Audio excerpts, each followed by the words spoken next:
everyday English podcast by English Talking Today. Learning English can sometimes feel like you're running but going nowhere. You study every day, you write down new words, you watch videos, but then 1 week later, nothing sticks. Sound familiar? Well, today we're going to talk about why that happens and what you can do about it. I'm Jane. And I'm David. Welcome to English Talking Today, the podcast made for you, the English learner who wants to grow faster and smarter. Let's get right into it. So David, honestly, before we started doing this podcast, I used to think the secret to learning English was just time. Like the more hours you put in, the better you get. Oh, same here. I used to sit at my desk for hours just staring at vocabulary lists, hundreds of words. And I thought, okay, this is it.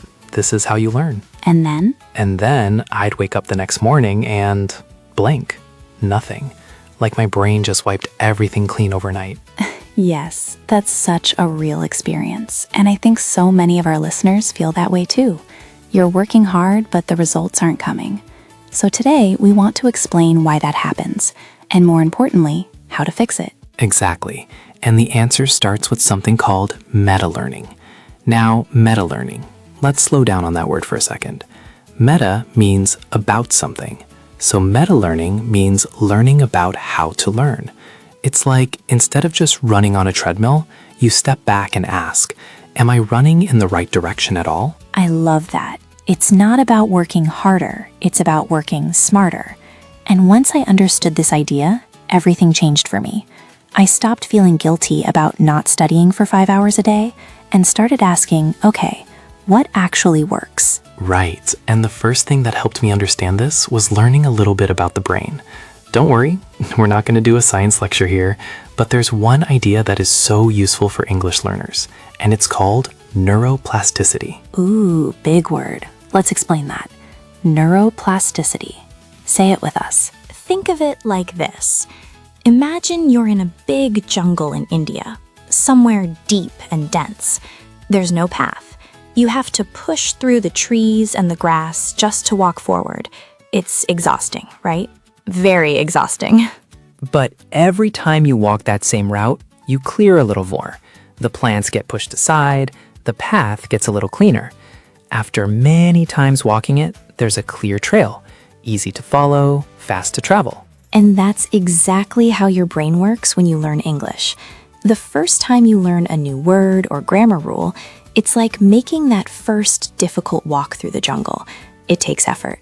But every time you practice it again, the path in your brain gets clearer and stronger. And here's where it gets really motivating. Every time you make progress, even a small one, like remembering a word you forgot yesterday, your brain releases something called dopamine. D-O-P-A-M-I-N-E. Dopamine. Dopamine is a chemical in your brain. It's connected to motivation and reward.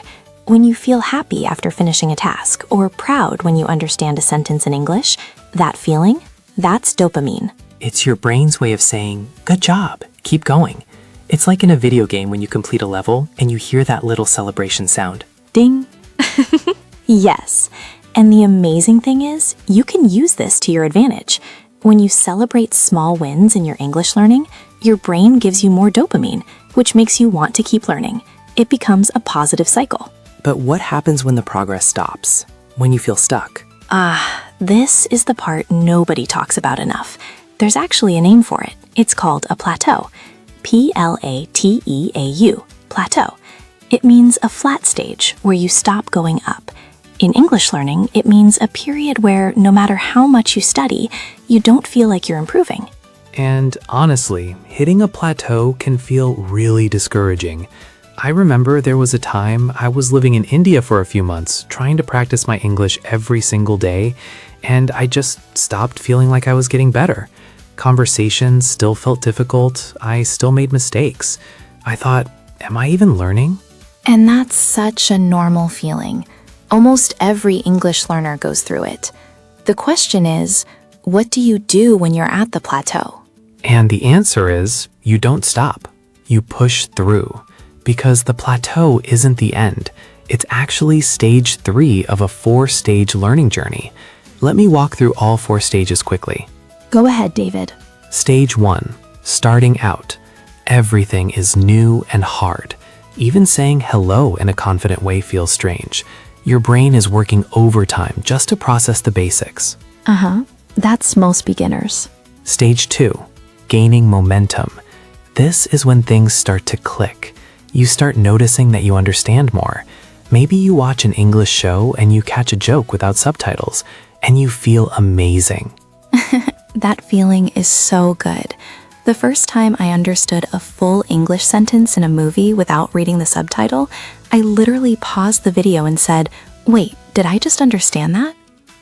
Yes, that's stage 2. But then comes stage 3, the plateau, the wall. Progress slows down and it feels like you're walking in circles. But if you push through, and we're going to give you tools to do that, you reach stage 4, reaching milestones, the success stage. This is when English starts to feel natural. Not perfect, but natural. And the key to getting there, honestly, is understanding your why. WHY. Your why is your reason for learning English. Why are you doing this? Is it to get a better job? To travel? To connect with people from other countries? To help your family? Whatever it is, that why is your guiding star. It keeps you going when the plateau feels endless. I want to share a quick strategy that helped me a lot. It's called the 80-20 principle. The idea is simple. 80% of your results come from just 20% of your efforts. So instead of trying to learn everything, focus on the things that give you the biggest results. For English learners, this means focusing on the most common vocabulary. Instead of trying to memorize 10,000 words, which, by the way, is exhausting and also not very useful, focus on the most common 1,000 words used in everyday conversations. Those 1,000 words will cover the huge majority of what you hear, read, and need to say. It's like learning to cook. You don't need to know every recipe in the world. If you master a few basic techniques, you can make almost anything. That's such a good point. Focus on what matters most, and let the rest come naturally over time. Now, let's talk about memory, because this is where so many learners lose their progress. You learn a word today, you feel good. Tomorrow, gone. Why does that happen? It happens because of how memory works. When you first learn something, it goes into your short-term memory. Think of short-term memory like a notepad. It holds information temporarily, but if you don't use it again, the brain erases it to make space for new things. So short-term memory is like a notepad, and what we want is long-term memory, which is like saving a file to your computer's permanent hard drive. Exactly. And the way you move information from short-term to long-term memory is through repetition. repetition. Repetition means doing something again and again. Every time you review a word, every time you use it in a sentence, every time you hear it in a podcast, your brain carves the memory deeper. Imagine drawing a line in the sand. The first time, it's light and thin. One wave and it's gone. But the more you trace over that line, the deeper it gets. Eventually, it's carved into the ground, and it won't wash away. That's how long-term memory works. And it's why reviewing is just as important as learning new things. Don't just keep adding new words. Go back and practice the ones you already know. Another thing that helps a lot, and I'm a big believer in this, is feedback. Feedback means getting a response about how you're doing. Are you saying a word correctly? Is your sentence structure right?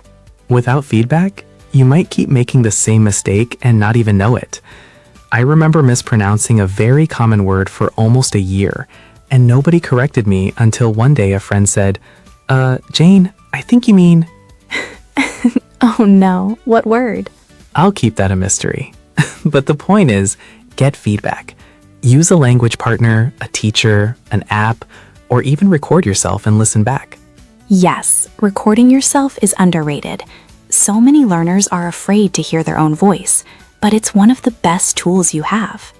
And finally, let's talk about mindset. Mindset. Your mindset is how you see yourself and your situation. And here's something powerful. The way you think about yourself as a learner actually affects how fast you improve. If you keep telling yourself, I'm bad at English, I always forget, my accent is terrible, your brain starts to believe it, and it affects your confidence, your practice, everything. But if you shift and say, I am an English learner who is growing every day, that changes things. You start acting like that person. You look for opportunities to practice. You feel less scared of making mistakes. Think about the struggle too. When learning feels difficult, when a grammar rule confuses you, when you can't find the words in a conversation, that's not a sign of failure. That's a sign of growth. It's like working out at the gym. When your muscles are sore after exercise, that's not a bad thing. That's your muscles getting stronger. The discomfort means you're pushing yourself. So embrace the difficulty. It means you're challenging yourself. It means you're growing. All right, before we wrap up, let's quickly highlight some of the key vocabulary from today. We've used some great words, and we want to make sure you walk away knowing them. First, meta-learning. Learning about how to learn. Thinking about your strategy, not just the content. Neuroplasticity.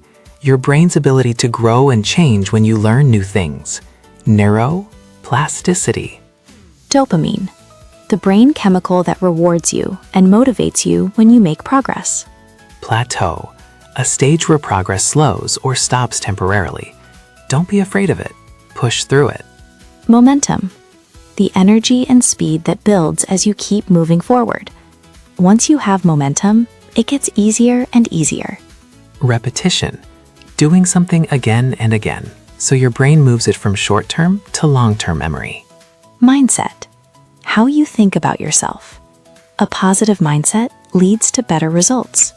And the 80-20 principle. Focus on the 20% of effort that gives you 80% of results. Work smart, not just hard. Those are your words for today. Try using one of them in a sentence before the end of the day, even if it's just in your head. That repetition starts building that path in your brain right away. All right, let's bring it home. Here's the big message from today. Learning English faster isn't about studying more hours. It's about understanding how your brain learns, using the right strategies, celebrating small wins, and pushing through the plateau with a strong mindset. You are capable of this. Every step you take, even a small one, is moving you forward. Trust the process, stay consistent, and remember your why. And if today's episode helped you in any way, please subscribe to English Talking Today on YouTube. Hit the like button and share this episode with a friend who is also learning English. The more we grow together, the better it gets. We'll see you in the next episode, where we keep the conversation going and keep helping you become the confident English speaker you're working toward. Keep going, keep practicing, and we'll talk soon. Bye for now. Bye, everyone.